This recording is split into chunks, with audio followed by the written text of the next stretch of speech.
Guys, good morning. ಇವತ್ತು ನಾನು ಬೆಳಗ್ಗೆನೇ ಬ್ಲಾಗ್ ಸ್ಟಾರ್ಟ್ ಮಾಡಿದ್ದೇನೆ. ಬೆಳಗ್ಗೆ ಬೇಗ ಏಳಬೇಕು ಅಂತ ಅನ್ನಿಸ್ಕೊಂಡಿದ್ದೆ, ಆದರೆ ಇವತ್ತು ಏಳಲಿಕ್ಕೆ ತುಂಬ ಟೈಮ್ ಆಯಿತು. ಟೈಮ್ ಬಂದು ಇವಾಗ 7:30 ಆಗಿದೆ.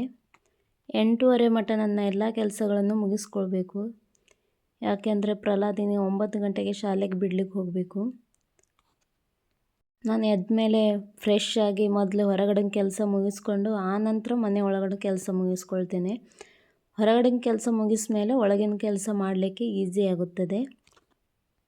ನಾವು ಅಂದ್ಕೊಳ್ತೀವಿ ಒಂದು ಆಗಿ ಹೋಗ್ತದೆ ಒಂದು. ಹಾಗೆ ನಾನು ಅಲಾರಾಮ್ ಕೂಡ ಇಟ್ಕೊಂಡಿದ್ದೆ. ರಾತ್ರಿ ಬೆಳಗ್ಗೆ 5 ಗಂಟೆಗೆ ಅಲಾರಾಮ್ ಆಯಿತು. ಇನ್ನೂ ಸ್ವಲ್ಪ ಹೊತ್ತು ಮಲಗುವ ಅಂತ ಹೇಳ್ಕೊಂಡು ಮಲಗಿದೆ. 7 ಗಂಟೆಗೆ ಎಚ್ಚರ ಆಯಿತು. ಬೆಳಗ್ಗೆ ಏಳುವಾಗ ಮಳೆ ಕೂಡ ಇದ್ದಿತ್ತು. ಸುಮ್ಮನೆ ಮತ್ತೆ ಮಲಗಿಬಿಟ್ಟೆ. ಸುಮಾರು ದಿವಸ ಆಯಿತು ಮಳೆಯಿಂದ ಗಾಡಿ ಕೂಡ ತೊಳಿಲಿಲ್ಲ, ಮಳೆ ಬೀಳ್ತದೆ ಅಂತ ಹೇಳ್ಕೊಂಡು. ಮಳೆ ಕಡಿಮೆ ಆದಮೇಲೆ ತೊಳೆಯುವ ಅಂತ ಹೇಳ್ಕೊಂಡು ಸುಮ್ಮನೆ ಇದ್ದೆ. ಇವತ್ತು ಹಾಗೆ ಹೊರಗಡೆ ನೀರು ಹಾಕುವಾಗ ಗಾಡಿಗೆ ಸ್ವಲ್ಪ ನೀರು ಹಾಕ್ಕೊಂಡು ಹಾಗೆ ಕೈಯಲ್ಲಿ ಸ್ವಲ್ಪ ತೊಳ್ಕೊಂಡಿದ್ದೀನಿ. ಇದು ಬಾಡಿಗೆ ಮನೆ, ಆದರೆ ಮನೆ ಚೆನ್ನಾಗಿದೆ, ಸ್ಲೇಪಿಂದು ಮನೆ. ಆದರೆ ಅವರು ಟೈಲ್ಸ್ ಎಲ್ಲ ಹಾಕಲಿಲ್ಲ, ಈ ಥರ ಕಾವನೇ ಇಟ್ಕೊಂಡಿದ್ದಾರೆ. ಆದರೂ ಮನೆ ಅಡ್ಡಿಲ್ಲ, ಚೆನ್ನಾಗಿದೆ. ನಾನು ದಿನಾಲು ಒರೆಸ್ಕೊಳ್ತೇನೆ, ಒಂದು ದಿನವೇ ಬಿಡೋದಿಲ್ಲ. ಯಾವತ್ತಾದರೂ ಒಂದು ದಿವಸ ಟೈಮ್ ಆದರೆ ಮಾತ್ರ, ಇಲ್ಲಾಂದರೆ ದಿನಾಲು ಒರೆಸ್ಕೊಳ್ತೇನೆ ಮನೆ. ನಾನು ಎಲ್ಲೋ ಬಾಡಿಗೆ ಇದ್ರೂ ನಾನು ಸ್ವಂತ ಮನೆಯೇ ಥರ ಇಡ್ತೇನೆ. ಯಾಕಂದರೆ ಅದು ಬಾಡಿಗೆ ಮನೆ ಥರ ಇಟ್ಕೊಳ್ಳೋದಿಲ್ಲ. ನಾನು ಸ್ವಂತ ಮನೆನೇ ಅಂತ ತಿಳ್ಕೊಂಡು ಎಲ್ಲ ಕ್ಲೀನಾಗಿ ನೀಟಾಗಿ ಇಟ್ಕೊಳ್ತೀನಿ. ಎಷ್ಟು ಕ್ಲೀನಾಗಿ ಇಟ್ಕೊಳ್ತೀವೋ ಅಷ್ಟು ನಮಗೆ ಕೂಡ ಒಳ್ಳೆಯದು.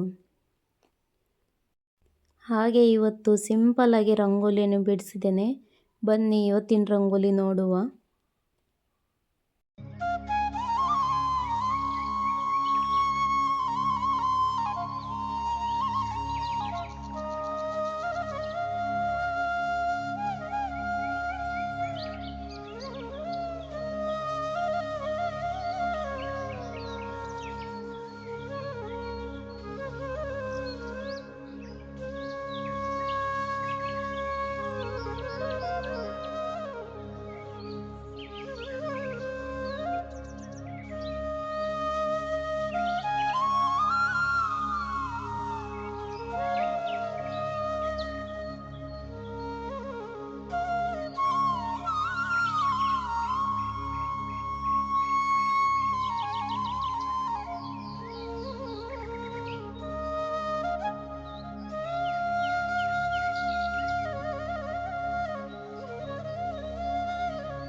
ಇದು ಆಯಿತು ಇವತ್ತಿನ ರಂಗೋಲಿ. ಹಾಗೆಯೇ ಹೊರಗಡೆ ಕೆಲಸ ಮುಗಿಸ್ಕೊಂಡು ಒಳಗಡೆ ಬಂದು ಮತ್ತು ಚಹಾ ಮಾಡಿ ಕುಡ್ಕೊಳ್ತೀನಿ. ಇವತ್ತು ನಾಷ್ಟ ಬಂದು ಮ್ಯಾಗಿ ಮಾಡ್ತಿದ್ದೇನೆ. ರಾತ್ರಿಯೇ ಹೇಳಿದ್ದ ನನ್ನ ಮಗ, ನಿನ್ನೆ ಮ್ಯಾಗಿ ಬರುವಾಗ ಮ್ಯಾಗಿ ತೊಗೊಂಡು ಬಂದಿದ್ದೆ, ನಾಳೆ ಬೆಳಗ್ಗೆ ಮ್ಯಾಗಿ ಬೇಕಂತ ಹೇಳ್ಕೊಂಡು. ಹಾಗೆಯೇ ಸ್ವಲ್ಪ ಚಹಾ ಕುಡ್ಕೊಂಡು ಮ್ಯಾಗಿ ರೆಡಿ ಮಾಡ್ತಾಯಿದ್ದೇನೆ. ಇವತ್ತು ಮೊದಲೇ ಮ್ಯಾಗಿ ಮಾಡಿ ಇಡ್ತಿದ್ದೇನೆ. ಆನಂತರ ಅವನು ಎದ್ದು ಕೂಡಲೇ ಮತ್ತು ಬಿಸಿ ಮಾಡಿ ಕೊಡಬೇಕಾಗ್ತದೆ. ಸ್ವಲ್ಪ ಬೇಗ ರೆಡಿ ಮಾಡ್ಕೊಂಡಿದ್ರೆ ನನಗೆ ಈಸಿ ಆಗ್ತದೆ ಅಂತ ಹೇಳ್ಕೊಂಡು ರೆಡಿ ಮಾಡ್ಕೊಳ್ತಾ ಇದ್ದಾರೆ.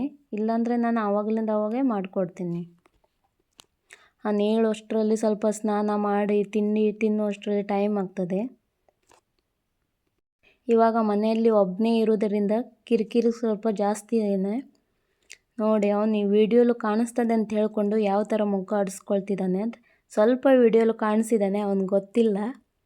ಹಾಗೆ ಅವ್ನು ತಿಂಡಿ ಮುಗಿಸ್ಕೊಂಡು ಶಾಲೆಗೆ ಬಿಟ್ಟು ಬರ್ತೇನೆ.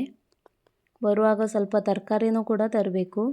ಎಲ್ಲ ತರಕಾರಿ ಕೂಡ ಖಾಲಿಯಾಗಿದೆ ಮನೆಯಲ್ಲಿ.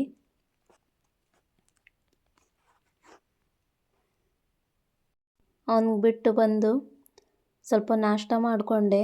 ನಾನು ಅವನು ಹೋಗೋಕ್ಕಿಂತ ಮುಂಚೆ ನಾಷ್ಟ ಮಾಡಿಲ್ಲಾಗಿದ್ದೆ. ಒಂದೊಂದು ದಿವಸ ಮಾಡ್ತೇನೆ, ಒಂದೊಂದು ದಿವಸ ಮಾಡೋದಿಲ್ಲ. ನಾಷ್ಟ ಮಾಡಿ ಸ್ವಲ್ಪ ರೆಸ್ಟ್ ಮಾಡಿದೆ. ಹಾಗೆಯೇ ಇವಾಗ ತರಕಾರಿ ಎಲ್ಲ ತೆಗೆದಿಡ್ತೇನೆ. ಕೆಲಸ ಈಸಿ ಆಗ್ತದೆ, ಇಲ್ಲಾಂದರೆ ಅದು ಅಲ್ಲೇ ಇರ್ತದೆ. ಅವಾಗಿಂದ ಅವಾಗೇ ತೆಗೆದಿಟ್ಟರೆ ಒಳ್ಳೆಯದಾಗ್ತದೆ.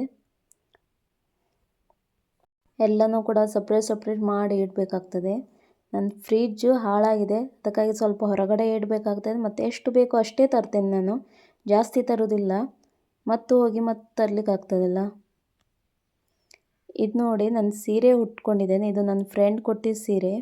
ನೀವು ನೋಡಬೇಕು ಮಣಿಗೆ ನಾನು ಮಾಡ್ಕೊಂಡಿದ್ದೇನೆ. ಇದು ಸಾಗವಾನಿನ ಹಲಿಗೆದಿಂದ ಯಾವ ರೀತಿ ಫಿನಿಶ್ ಕೊಟ್ಟಿದ್ದಾರೆ ನೋಡಿ, ಎಷ್ಟು ಚೆನ್ನಾಗಿದೆ. ನನಗಂತೂ ಭಾಳ ಇಷ್ಟ ಆಯಿತು.